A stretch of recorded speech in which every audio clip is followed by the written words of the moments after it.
There we go. Gotcha. Hello. How are you? I'm all right, thank you very much. Just finished the PT. Did you have to do a long drive today? You were saying, or was that yesterday? Oh no, that was this morning. So we had to drive back from Bolton this morning. Well, I'm glad you made it safe. It looks like you're already back in the gym. Typical. Yeah. So you've got a big fight coming up. Can you just talk to me a little bit about that fight? When did you first hear about it? What were your first thoughts? So I actually got offered somebody else to start with, and then I got a message from Jim going, 6th September, change of fighter, big fight for you, James Connelly. And I think that was about a week, maybe 2 weeks ago.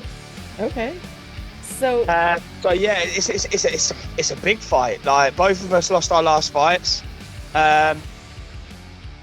He went for the world title. I went for the world title. So it's a fight that needed to be made. And I've always looked up to Connelly. Actually, when I first started bare knuckle, he was always one of those guys that I looked at and thought, yeah, he's a machine. He is. We never kind of fought in the same weight category. But now, yeah, we're at that point where we're in the same weight categories, and so we've got to face off. would you say that this is a better matchup than the first one? You don't have to say who it was, but do Um, you? Dan Kaplan, I think it was. Yeah, Dan Kaplan was my first opponent given to me for the 6th of September, and it's definitely a better matchup for me. I asked why the change of fighter. Dan's only just coming onto the scene. He's got a good pro record in boxing, but he's just coming onto the scene, and I'm fighting at a world title level. So, James Connelly is that next opponent that I need to go through to get the shot at LT or whoever holds the title at the time. You mentioned that you were kind of always looking at James, that you always had your eye on him. Had you guys ever become friends? Did you hang out or talk or anything? Or We've never kind of like been friends in the sense of hang out, but we've always I've been always respectful. I've always looked up to him, and I've been to his gym a few times for promotion days, and I've never had a bad word to say about me. I don't think he's ever had a bad word to say about me. Um, and we've always kind of had that respect to speak and say hello. So, but for someone that's when I started BKB, I looked at him as one of those fighters that wow, he knows what he's doing. He's good at this sport. He's good at this game. So him, Sean George, Scott McHugh, they were all people that I looked up to when I first started. Come here, sweetheart. does it make it harder for you when you are fighting somebody that you respect like that? No, not in one bit at all. So it doesn't matter how much I respect a man. When that bell goes, sorry, I've got a little monster at my feet. I had to apologise. Come here. Wait. Hi. Say hello, look. Hi. This is Terra. How cute. Yeah, this is our little girl, Terra.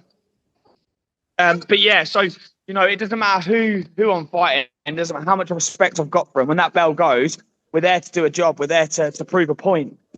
So yeah, it doesn't matter how much I respect somebody. I'd fight a best mate if I had to. You mentioned that you both are coming off a loss. Do you feel like when you're coming off of a loss, it makes you a little bit more dangerous because you're maybe a little bit more hungry?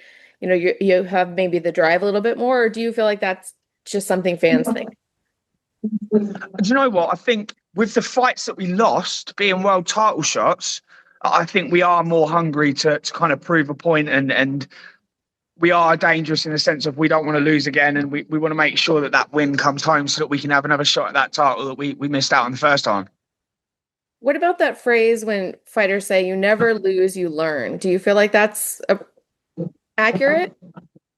Yeah, 100%. So when I say lost, as I've said to everybody, the last fight that I lost, I didn't lose, I learned. And, I made mistakes in that fight, and there was mistakes made leading up to that fight. Can't take away from Liam beating me. He was an amazing fighter on the night. He cut that weight perfect. He was on point, but I wasn't myself because of the mistakes I made. And, I've learned from that, and I'll move forward from that. What did you learn about yourself? So the weight cut wasn't the greatest for me. I cut down to 69 for that fight. I didn't have a nutritionist behind me. So when I come to the last couple of weeks, I weren't fueling my body correctly because I was more worried about making weight. And I didn't want to do a massive water cut because that's not my kind of thing. So yeah, when it came to the fight night, I just weren't fueled enough. and I didn't have the tank on me that I usually have. So everybody that watched the fight, even when I watched it myself, people turned around and went, "That weren't you in the ring." Um, but you know, we make those mistakes, we learn from that mistakes, and I can't take away from Liam. He was an amazing fighter of the night, and he won on the night. What did you think of the Trigon the first time you fought in it? I fought Ryan Jett first time in a Trigon when it was UK against America, and do you know what? I think in one of my interviews after it, I said I wouldn't go back into the Trigon. But as time's gone on and I've progressed in bare knuckle, I actually suit the Trigon better. And as much as it's a smaller surface in combat sports, um, it it's not as small as you think when you're in there. So you have got a bit more room in there, but it's just a brutal sport, and I love it. Do you train in that kind of a space, or are you still training in like a regular boxing ring? So I currently train in a big one here when I'm in Peterborough. When I go to Leicester, the ring we've got is a bit smaller. I think it's about 10 foot, so, or 12 foot. So it's a lot smaller space, but it is still the square ring. But sometimes we cut it off with a rope and just work within the triangle of that. But it can be quite hard when you're sparring and you're having a tough spar to stay within a rope that doesn't kind of keep you in your space. Do you remember the very first time you threw a punch? I always like to ask people, on the playground with a sibling, what was the first time that you ever threw a punch? I tell you what, I can tell you the first time I ever got punched in the face. Okay.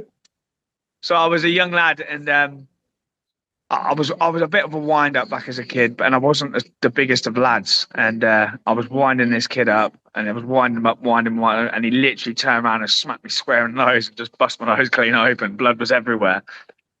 But do you know what? I was also one of those kids that kind of just went, "Oh, oh, that wasn't as bad as what everybody says it is." As I'm blood's coming out of my nose, you know what I mean? But first time I threw a punch, I can't really remember that. It wasn't really one. I can remember the first time I got into a ring. Okay. Tell me about that. How was it? So my eldest daughter had just been born. I just turned 19, and I used to go out into town scrapping quite a lot. People used to go out and get drunk, and I used to just go out and get in a bit of a scrap. I was never a bully, but I used to just get into scraps and then go home.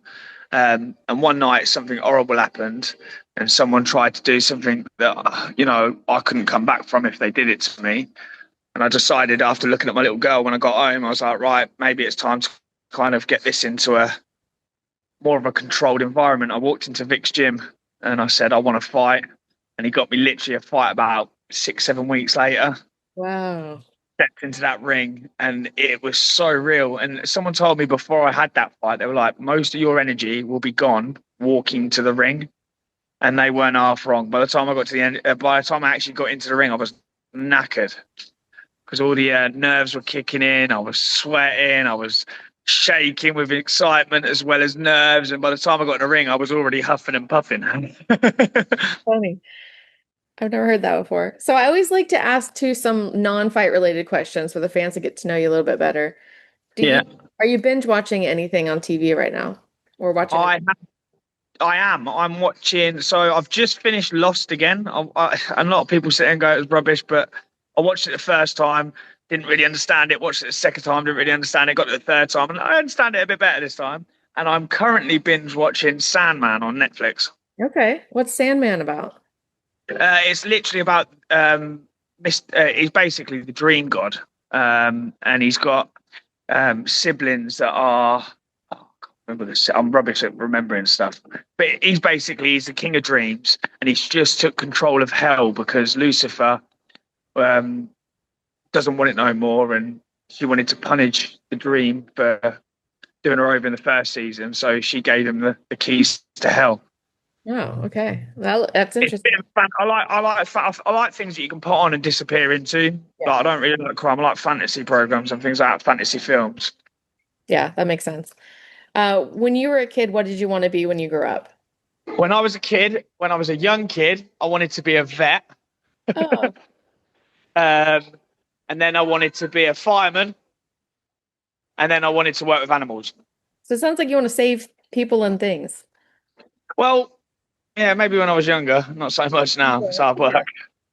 Well, if you're a coach, though, you're saving people just in a different way, I think, giving people an outlet. Yeah, I coach. Wait, stop. You're not going on that. Sorry, I apologise. That's okay. This is my little madam. This is when she don't get what she wants. Go outside. Come on then, go outside. Go on then. Yeah. So, sorry. What was the question again? Well, I said that you're sort of saving people by being a coach because you're giving them. Yeah. So, Okay. I like being a coach. I like passing on the knowledge. And I like seeing people grow. You know. So, but I don't do that as a full-time job. I work on the roads digging holes. Oh, that's interesting. We're digging holes for what? For I do it for fibre. It's the internet. I put in fibres and connect houses up to their internet. That's very useful. We all need our internet. Oh, we do. Yeah. If you could only eat one thing for the rest of your life, what would it be?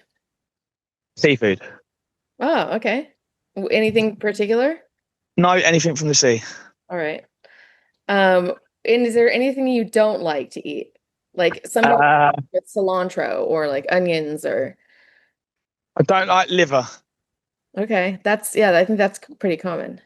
Yeah, but I can eat liver in soup. I didn't even know you could put it in soup. Yeah, you can just mash it up. So that's how my mum made me used to eat it because I don't like the texture of liver. Yeah, I don't blame you. Do you have any weird hobbies outside of fighting? Apart from being not really watching TV, watching films. Yeah. Yeah, I'm quite chilled. When I'm not training, I'm not with my kids, and I'm not working. I'm quite happy just to sit in front of the TV and zone out. Yeah, I think that's a common answer with you guys. You all of you guys just say no. Your fighting takes up enough time.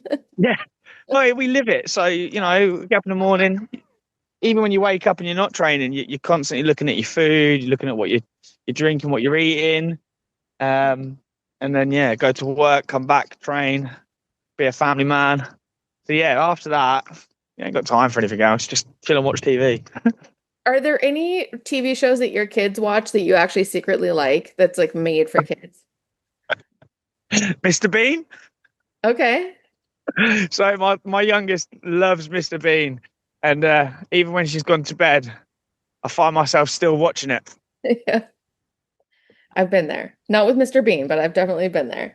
And I Only get the animated one. Like I like the original Mr. Beans, but it's the animated one she watches. oh, okay. I don't know there was an animated one. Yeah, Netflix. I gotta watch it. Maybe I wonder what you are getting on Netflix versus what I'm getting on Netflix. Because whenever I go to a different country, that's the first thing I look at is what do they have that I don't have on Netflix? I don't know. What are we? Yeah. I Because I've don't never know. heard of any of these things you're telling me you're watching, except for Lost, obviously. But Have you ever watched Wink Saga? no. There's actually it originally was a kids cartoon, and they've turned it into like a teen fantasy program. That's pretty cool. Wink Saga. I watched that there I'll have not to long look ago. that up. Yeah. All right, last question for you. What's your ultimate goal for 2025? Do you know what? I want the world title. I think everybody says that. But my ultimate goal is to fight LT Smash. Okay. Even if he doesn't have the title? Even if he doesn't have the title, I think me and LT will be some fight. Me and James Connelly is going to be some fight. Mm-hmm. You know, but I think since seeing LT, I just want to fight him. We could have fought not long ago, but there was a fight made that he needed to fight, and I needed to kind of get another win under my belt, which I did. And then obviously I took the loss against Liam. But LT is just one of those fighters that I think our styles aren't far different, and I think that could be entertaining and one for the ages. So my goal is for the world title, obviously, but I would love by the end of 25 by the end of 25 I would like to fight LT. Awesome. Thank you so much for your time. I really appreciate it. Brilliant. Thank you very much for having me. Have a great day. Cheers. Bye bye.